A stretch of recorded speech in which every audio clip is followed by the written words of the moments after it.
4 avril. 1 roi, chapitre 1er, chapitre 2, chapitre 3. Le roi David était vieux, avancé en âge. On le couvrait de vêtements et il ne pouvait se réchauffer. Ses serviteurs lui dirent que l'on cherche pour mon seigneur le roi une jeune fille vierge, qu'elle se tienne devant le roi, qu'elle le soigne et qu'elle couche dans son sein. Et mon seigneur le roi se réchauffera. On chercha dans tout le territoire d'Israël une fille jeune et belle, et on trouva Abishag, la Sunamite, que l'on conduisit auprès du roi. Cette jeune fille était fort belle. Elle soigna le roi et le servit, mais le roi ne la connut point. Adonijah, fils de Haggith, se laissa emporter par l'orgueil jusqu'à dire « C'est moi qui serai roi ». Et il se procura un char et des cavaliers et 50 hommes qui couraient devant lui. Son père ne lui avait de sa vie fait un reproche en lui disant « Pourquoi agis-tu ainsi ?» Adonijah était en outre très beau de figure et il était né après Absalom. Il eut un entretien avec Joab, fils de Séruja, et avec le sacrificateur Abiathar, et ils embrassèrent son parti. Mais le sacrificateur Sadok, Benaja, fils de Jéhojada, Nathan le prophète, Shimei, Réi, et les vaillants hommes de David ne furent point avec Adonijah. Adonijah tua des brebis, des bœufs et des veaux gras près de la pierre de Zoélet qui est à côté d'Enrogel. Et il invita tous ses frères, fils du roi et tous les hommes de Juda au service du roi. Mais il n'invita point Nathan le prophète, ni Benaja, ni les vaillants hommes, ni Salomon son frère. Alors Nathan dit à Bathsheba, mère de Salomon, n'as-tu pas appris qu'Adonijah, fils de Haggith, est devenu roi sans que notre Seigneur David le sache? Viens donc maintenant, je te donnerai un conseil, afin que tu sauves ta vie et la vie de ton fils Salomon.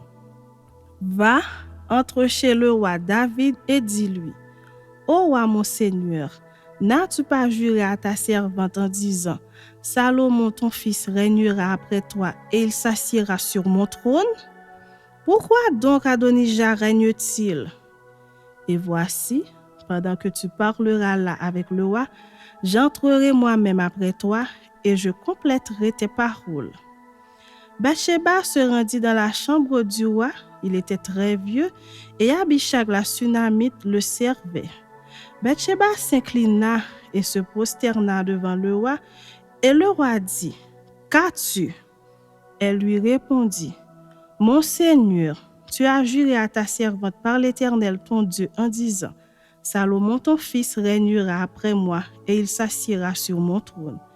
Et maintenant voici, Adonijah règne et tu ne le sais pas, ô roi mon Seigneur. Il a tué des bœufs, des veaux gras et des brebis en quantité. Et il a invité tous les fils du roi, le sacrificateur Abiathar et Joab, chef de l'armée. Mais il n'a point invité Salomon, ton serviteur. Ô roi mon Seigneur, tout Israël a les yeux sur toi pour que tu lui fasses connaître qui s'assiera sur le trône du roi mon Seigneur après lui. Et lorsque le roi mon Seigneur sera couché avec ses pères, il n'arrivera que moi et mon fils Salomon nous serons traités comme des coupables. Tandis qu'elle parlait encore avec le roi, voici Nathan le prophète arriva. On l'annonça au roi en disant, « Voici Nathan le prophète. » Il entra en présence du roi et se prosterna devant le roi, le visage contre terre. Et Nathan dit, « Ô roi mon Seigneur, c'est donc toi qui as dit, Adonijah régnera après moi et il s'assiera sur mon trône. Car il est descendu aujourd'hui, il a tué des bœufs, des veaux gras et des brebis en quantité. Et il a invité tous les fils du roi, les chefs de l'armée et le sacrificateur Abiathar. Et voici, ils mangent et boivent devant lui, et ils disent, « Vive le roi Adonijah !» Mais il n'a invité ni moi, qui suis ton serviteur, ni le sacrificateur Sadok, ni Benaja, fils de Jéhojada, ni Salomon, ton serviteur. Est-ce bien par ordre de mon Seigneur le roi que cette chose a lieu, et sans que tu aies fait connaître à ton serviteur qui doit s'asseoir sur le trône du roi mon Seigneur après lui? Le roi David répondit, appelez-moi Bathsheba. Elle entra et se présenta devant le roi. Et le roi jura et dit, l'Éternel qui m'a délivré de toutes les détresses est vivant. Ainsi, je te l'ai juré par l'Éternel, le Dieu d'Israël, en disant, Salomon, ton fils, régnera après moi, et il s'assiera sur mon trône à ma place. Ainsi ferai-je aujourd'hui. Bathsheba s'inclina le visage contre terre et se prosterna devant le roi. Et elle dit, vive à jamais mon Seigneur le roi David. Le roi David dit, appelez-moi le sacrificateur Sadoc, Nathan le prophète et Benaja fils de Jéhojada. Ils entrèrent en présence du roi.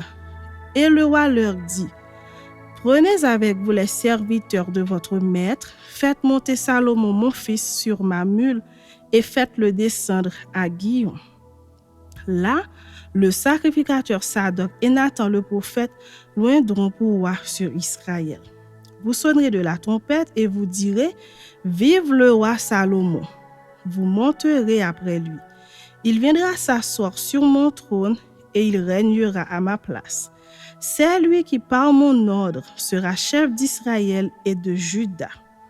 Benaja, fils de Jéhojada, répondit au roi, Amen.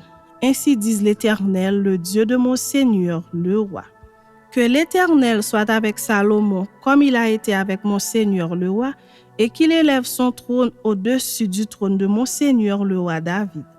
Alors le sacrificateur Sadoc descendit avec Nathan le prophète, Benaja, fils de Jéhojada, les Kérésiens et les Pélésiens. Ils firent monter Salomon sur la mule du roi David et ils le menèrent à Gihon. Le sacrificateur Sadoc prit la corne d'huile dans la tente et il roignit Salomon. On sonna de la trompette et tout le peuple dit, vive le roi Salomon. Tout le peuple monta après lui et le peuple jouait de la flûte et se livrait à une grande joie. La terre s'ébranlait par leurs cris. Ce bruit fut entendu d'Adonija et de tous les conviés qui étaient avec lui au moment où il finissait de manger. Joab, entendant le son de la trompette, dit, pourquoi ce bruit de la ville en tumulte? Il parlait encore lorsque Jonathan, fils du sacrificateur Abiatar, arriva. Et Adonija dit, approche, car tu es un vaillant homme et tu apportes de bonnes nouvelles.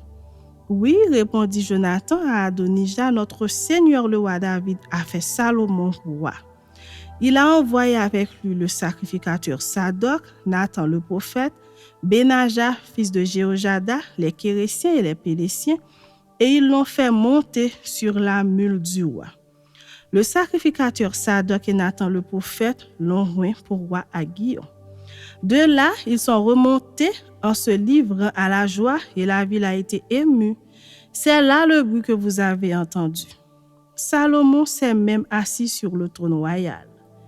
Et les serviteurs du roi sont venus pour bénir notre Seigneur le roi David en disant que ton Dieu rende le nom de Salomon plus célèbre que ton nom et qu'il élève son trône au-dessus de ton trône. Et le roi s'est prosterné sur son lit. Voici encore ce qu'a dit le roi. Béni soit l'Éternel, le Dieu d'Israël, qui m'a donné aujourd'hui un successeur sur mon trône et qui m'a permis de le voir. Tous les conviés d'Adonija furent saisis d'épouvante. Ils se levèrent et s'en allèrent chacun de son côté. Adonija eut peur de Salomon. Il se leva aussi, s'en alla et saisit les couronnes de l'autel. On vint dire à Salomon, voici Adonija a peur du roi Salomon et il a saisi les couronnes de l'autel en disant, que le roi Salomon me jure aujourd'hui qu'il ne fera point mourir son serviteur par l'épée. Salomon dit, s'il se montre un honnête homme, il ne tombera pas à terre un de ses cheveux, mais s'il se trouve en lui de la méchanceté, il mourra. Et le roi Salomon envoya des gens qui le firent descendre de l'autel. Il vint se prosterner devant le roi Salomon, et Salomon lui dit, va dans ta maison. Chapitre 2. David approcha du moment de sa mort et il donna ses ordres à Salomon son fils en disant: Je m'en vais par le chemin de toute la terre. Fortifie-toi et sois un homme. Observe les commandements de l'Éternel, ton Dieu, en marchant dans ses voies et en gardant ses lois, ses ordonnances, ses jugements et ses préceptes, selon ce qui est écrit dans la loi de Moïse, afin que tu réussisses dans tout ce que tu feras et partout où tu te tourneras, et afin que l'Éternel accomplisse cette parole qu'il a prononcée sur moi. Si tes fils prennent garde à leur voie en marchant avec fidélité devant moi, de tout leur cœur et de toute leur âme, tu ne manqueras jamais d'un successeur sur le trône d'Israël. Tu sais ce que m'a fait Joab, fils de Séruja, ce qu'il a fait à 2 chefs de l'armée d'Israël, à Abner, fils de Ner, et à Amasa, fils de Jéter. Il les a tués. Il a versé pendant la paix le sang de la guerre, et il a mis le sang de la guerre sur la ceinture qu'il avait au rein et sur la chaussure qu'il avait au pied. Tu agiras selon ta sagesse, et tu ne laisseras pas ses cheveux blancs descendre en paix dans le séjour des morts. Tu traiteras avec bienveillance les fils de Barzillai, le Galadite, et ils seront de ceux qui se nourrissent de ta table. Car ils ont agi de la même manière à mon égard en venant au-devant de moi lorsque je fuyais Absalom ton frère. Voici, tu as près de toi Chiméi, fils de Guéra, Benjamite de Bachuri. Il a prononcé contre moi des malédictions violentes le jour où j'allais à Mahanaïm. Mais il descendit à ma rencontre vers le Jourdain, et je lui jurai par l'Éternel en disant: Je ne te ferai point mourir par l'épée. Maintenant, tu ne le laisseras pas impuni, car tu es un homme sage et tu sais comment tu dois le traiter. Tu feras descendre ensanglantés ses cheveux blancs dans le séjour des morts. David se coucha avec ses pères et il fut enterré dans la ville de David. Le temps que David régna sur Israël fut de 40 ans. À Hébron, il régna 7 ans et à Jérusalem, il régna 33 ans. Salomon s'assit sur le trône de David son père et son règne fut très affermi. Adonijah, fils de Haggith, alla vers Bathsheba, mère de Salomon, et lui dit: Viens-tu dans des intentions paisibles? Il répondit: Oui. Et il ajouta: J'ai un mot à te dire. Elle dit: Parle. Et il dit: Tu sais que la royauté m'appartenait et que tout Israël portait ses regards sur moi pour me faire régner, mais la royauté a tourné et elle est échue à mon frère parce que l'Éternel la lui a donnée. Maintenant, je te demande une chose, ne me la refuse pas. Elle lui répondit: Parle. Et il dit: Dis, je te prie, au roi Salomon, car il ne te le refusera pas qu'il me donne pour femme Abishag la Sunamite. Bathsheba dit: Bien, je parlerai pour toi au roi. Bathsheba se rendit auprès du roi Salomon pour lui parler en faveur d'Adonijah. Le roi se leva pour aller à sa rencontre, il se prosterna devant elle et il s'assit sur son trône. On plaça un siège pour la mère du roi et elle s'assit à sa droite. Puis elle dit: J'ai une petite demande à te faire, ne me la refuse pas. Et le roi lui dit: Demande ma mère, car je ne te refuserai pas. Elle dit: Qu'Abishag, la Sunamite, soit donnée pour femme à Adonijah ton frère. Le roi Salomon répondit à sa mère: Pourquoi demandes-tu Abishag la Sunamite pour Adonijah? Demande donc la royauté pour lui, car il est mon frère aîné, pour lui, pour le sacrificateur Abiatar et pour Joab, fils de Séruja. Alors le roi Salomon jura par l'Éternel en disant: Que Dieu me traite dans toute sa rigueur, si ce n'est pas au prix de sa vie qu'Adonijah a prononcé cette parole. Maintenant l'Éternel est vivant, lui qui m'a affermi et m'a fait asseoir sur le trône de David mon père, et qui m'a fait une maison selon sa promesse. Aujourd'hui, Adonijah mourra.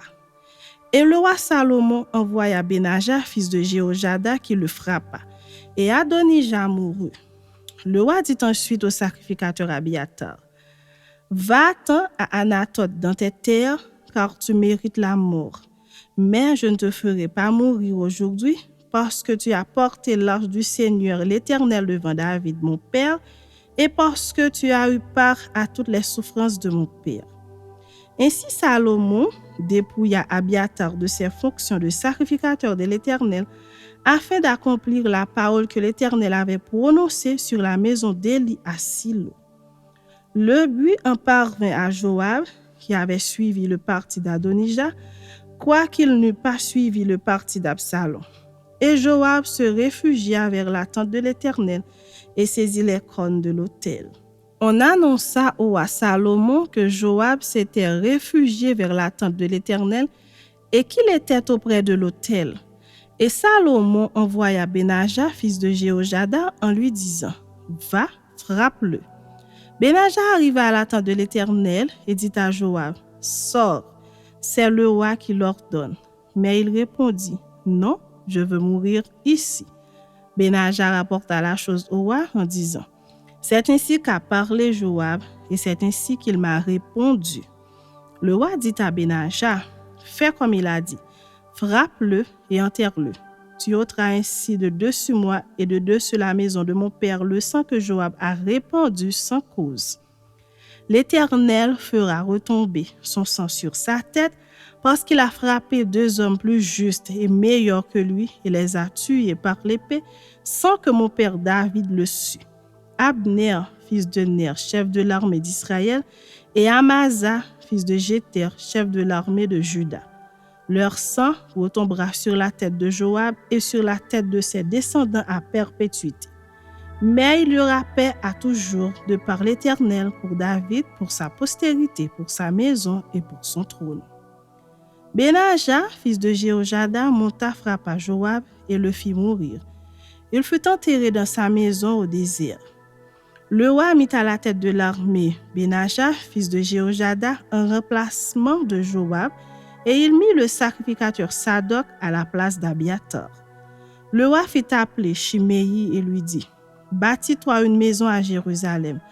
Tu y demeureras et tu n'en sortiras point pour aller de côté ou d'autre. Sache bien que tu mourras le jour où tu sortiras et passeras le torrent de Cédron. Ton sang sera sur ta tête. » Shimei répondit au roi « C'est bien, ton serviteur fera ce que dit mon seigneur le roi. » Et Shimei demeura longtemps à Jérusalem.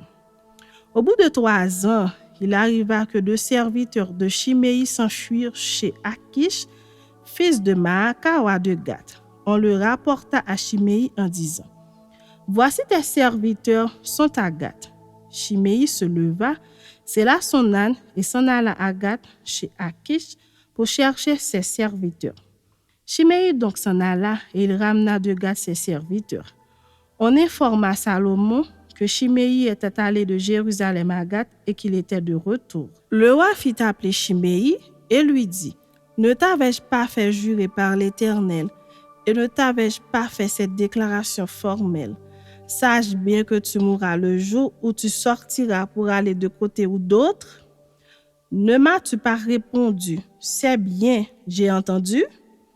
Pourquoi donc n'as-tu pas observé le serment de l'Éternel et l'ordre que je t'avais donné? » Et le roi dit à Shimei, « Tu sais au-dedans de ton cœur tout le mal que tu as fait à David mon père. L'Éternel fait retomber ta méchanceté sur ta tête. Mais le roi Salomon sera béni et le trône de David sera pour toujours affermi devant l'Éternel. » Et le roi donna ses ordres à Benaja, fils de Jéhojada, qui sortit et frappa Shimei, et Shimei mourut.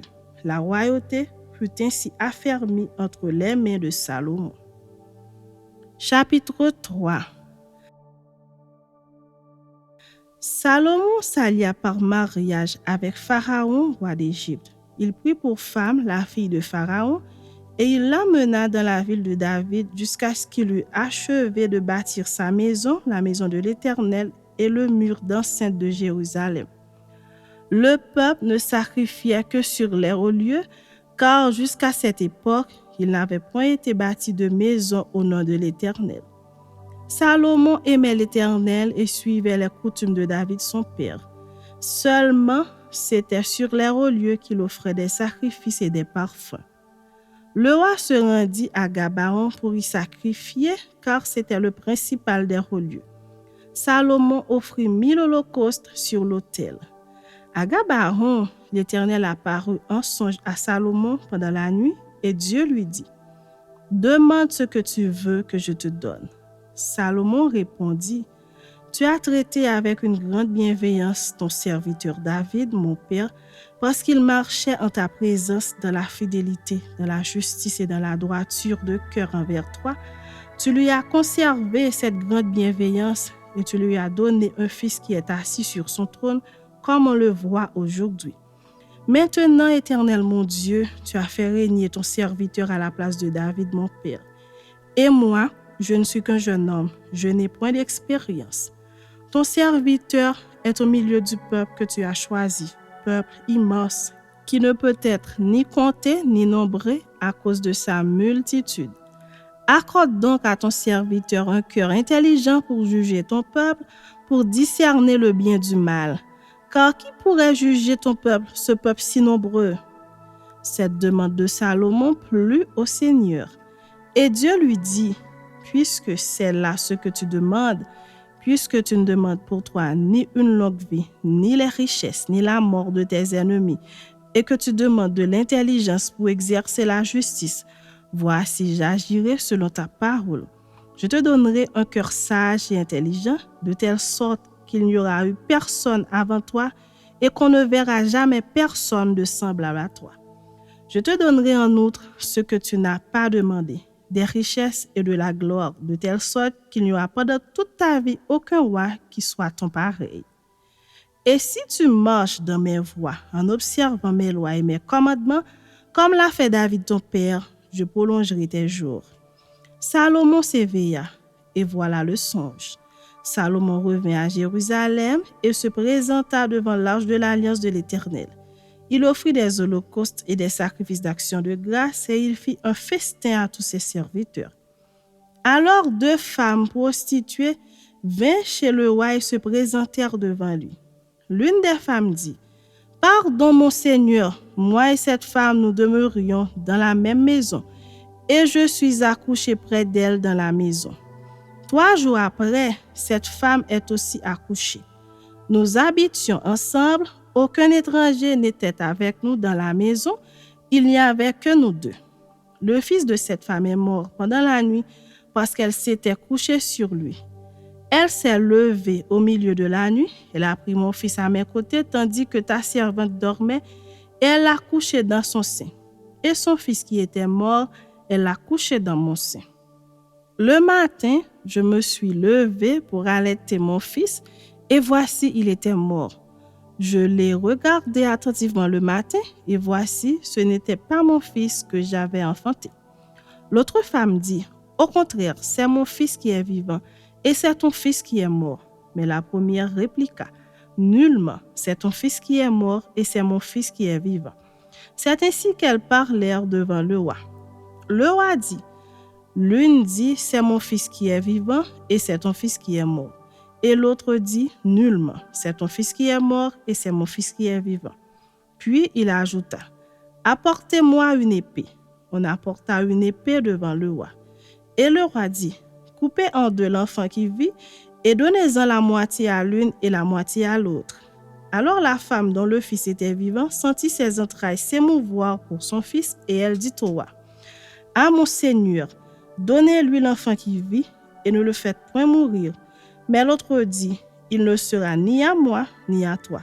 Coupez-le. » Et le roi prenant la parole dit, « Donnez à la première l'enfant qui vit et ne le faites point mourir.